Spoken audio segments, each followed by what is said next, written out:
பாசம்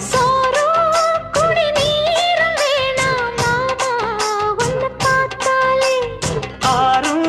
பசியாரும் தானாச மொழி கேட்டாலே ஒன்ன பிரிஞ்சிருக்க தன்னன் தனிச்சிருக்க அம்மம்மாடி அப்பப்பாடி என் மனசு ஒத்துக்காது செந்தூர பாண்டிக்கோரு சோடி கிளி கூட